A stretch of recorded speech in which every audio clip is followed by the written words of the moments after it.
Good morning, Pelham Road. Welcome to Thursday of Graduate Week. Yes, got my cap and gown on. Hopefully I'll make it this week. And we're going to recognize another one of our graduates this morning before we get started. Also, before we get started, I know that you're probably watching this on Facebook, and many of you have probably already liked our Facebook page, but if you haven't, why don't you go ahead and do that? I mean, it doesn't cost anything, or does it? I don't know.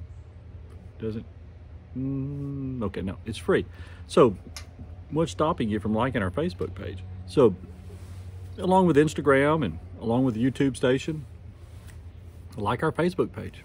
All right, this morning's graduate coming up. It's Connally Woerner. Connally is going to be, she graduates from Eastside High School, and she's going to be heading down to Anderson University, down the road a piece. So we wish Connally all the best. And we know that she's going to major in, by this time you know what I want to say, right? Okay, we know they're going to change their major several times between now and their next graduation. Yet what is clear is that they are going to major in being a highly functioning adult, which is what we could use a lot more of. Discovering along the way that they're capable, and each day growing in confidence, and with every encounter being transformed with compassion.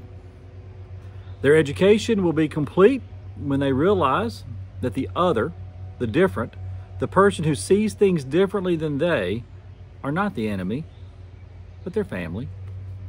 And when they comprehend that there is more to life than making money, and when they finally learn for themselves that the way to honor God is by living humbly, making the world more just for the least of these, and spreading gospel mercy, then they will be fully educated.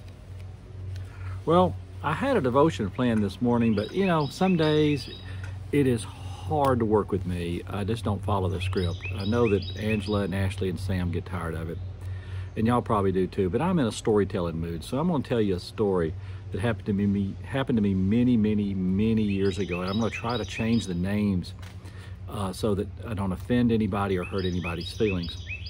But there once was a day that I pastored in this small town, and we hung out most of the, how's the best way to put it? If you hung out at this particular gas station, you would encounter a lot of people who were members of your church, and you could do a lot of your visiting just by being at the gas station. And so I was at the gas station this particular day, and one of the ladies in the congregation called the gas station, and the guy that answered the phone, his name is Bobby, and he's a member of the church and good friend. And she said, "Bobby," she said, "I've been trying to get Miss Oakley all morning, and I can't get her. Not on the phone. I just can't get her. I'm worried about her. Can you go down there and check in on her?" Well, Bobby said, "Well, the preacher's here. I'll get him to go with me." Now, why Bobby had a key to Miss Oakley's home, I don't know. I never asked. He was sort of responsible. I wouldn't say he was the most responsible, but you know, I was young, so I don't know why you dragged me along on this. But anyway, the two of us go to her house, and we knock on her door. Oh, it vibrates the camera, doesn't it? We knock on the door, nothing. We holler, "Miss Oakley!" Can't get anybody to the door. Nobody's coming. And so, you know, we're kind of fearing the worst. And so Bobby opens the door, and we go into the kitchen and front room, and we look around and holler again, "Miss Oakley! Miss Oakley!"